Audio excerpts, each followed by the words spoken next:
بسم اللہ الرحمن الرحیم۔ السلام علیکم ورحمۃ اللہ وبرکاتہ۔ بڑے ہی خوبصورت واقعے کے ساتھ آج ہم آپ کی خدمت میں حاضر ہیں۔ یہ حضرت تمیم داری رضی اللہ عنہ کا بڑا خوبصورت واقعہ۔ پہلے آپ کا مقام و مرتبہ سماعت کر لیں کہ آپ نے 9 ہجری کو اسلام قبول کیا۔ بڑے عبادت گزار، بڑے متقی اور بڑے پرہیزگار تھے۔ تلاوت قرآن کے ساتھ بڑا شوق رکھتے تھے۔ اتنا شوق تھا کہ ایک رکعت کے اندر رات کو پورا قرآن ختم کیا کرتے تھے۔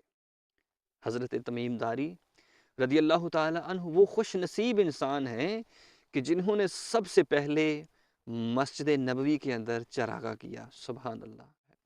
آپ رضی اللہ تعالی عنہ فرماتے ہیں کہ ایک وقت تھا کہ ہم پیارے آقا صلی اللہ تعالی علیہ وسلم کی خدمت میں حاضر تھے کہ ایک دوڑتا ہوا اونٹ آیا، اور اونٹ آ کر آپ کے پاس قریب آ کر آپ کے کانوں کے اندر کچھ سرگوشی کرنے لگا، کچھ کہنے لگا۔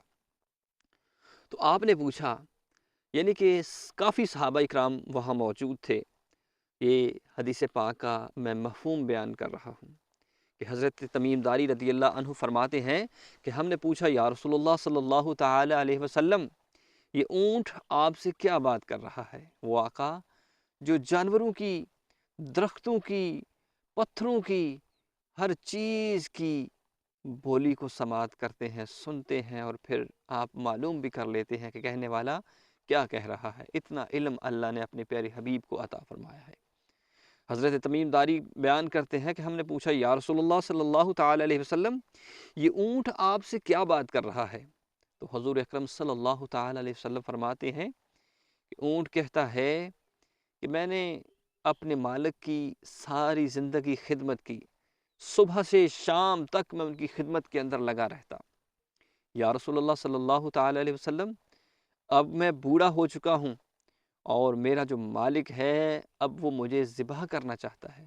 یا رسول اللہ، مجھے ذبح ہونے سے ڈر لگتا ہے۔ سبحان اللہ، کیا کہنے تھے اونٹ کے کہ میں بوڑھا ہو چکا ہوں، اب مجھے ذبح ہونے سے ڈر لگتا ہے۔ رسول کریم صلی اللہ تعالی علیہ وسلم نے فرمایا کہ اونٹ، اگر تیری بات سچ ہے تو ضرور نجات پائے گا۔ اچانک ایک دن آتا ہے کہ وہ اونٹ کا مالک جو ہے دوڑتا ہوا آتا ہے اور کہتا ہے کہ آپ کے پاس میرا اونٹ ہے۔ آپ صلی اللہ تعالی علیہ وسلم نے فرمایا مالک سے کہ اے مالک، یہ اونٹ تیری شکایت کر رہا ہے۔ اونٹ کہتا ہے کہ ساری زندگی اس نے تیری خدمت کی ہے۔ تو مالک کہتا ہے، یا رسول اللہ، ہاں، اس نے میری خدمت کی ہے، اب یہ کسی کام کا نہیں رہا تھا، میرا دل چاہتا تھا کہ میں اس کو ذبح کر دوں۔ رسول کریم صلی اللہ تعالی علیہ وسلم نے فرمایا، اب اس کو ڈر لگتا ہے کہ میں ذبح ہو جاؤں۔ تو رسول کریم صلی اللہ علیہ وسلم نے اس اونٹ کی قیمت لگائی اور مالک کو قیمت دی اور اس اونٹ کو آزاد کر دیا۔ سبحان اللہ۔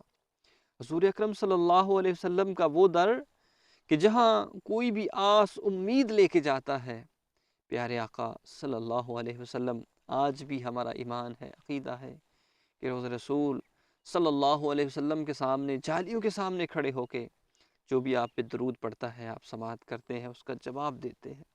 جو بھی سلام کہتا ہے یا کوئی بھی دعا کرتا ہے تو رسول کریم صلی اللہ علیہ وسلم اس کی دعا کو سنتے ہیں اور اللہ کے حضور اس کی دعا کو قبول ہونے کے لیے ریکویسٹ کرتے ہیں۔ عزیزان گرامی قدر، کیسا خوبصورت واقعہ ہے۔ ایک اونٹ بارگاہ رسالت میں حاضر ہوتا ہے، درخت بارگاہ رسالت میں حاضر ہوتے ہیں، جانور، ہرنیاں حضور کریم صلی اللہ علیہ وسلم کی بارگاہ میں حاضر ہوتے ہیں، اپنی عرضی پیش کرتی ہیں۔ تو یا رسول اللہ صلی اللہ علیہ وسلم، ہمارے حال پہ بھی رحم فرمائیے، وہ نگار ہیں، سیاہ کار ہیں، بد کردار ہیں، بد اعمال ہیں۔ یا رسول اللہ، ہم آپ کے ہی امتی ہیں،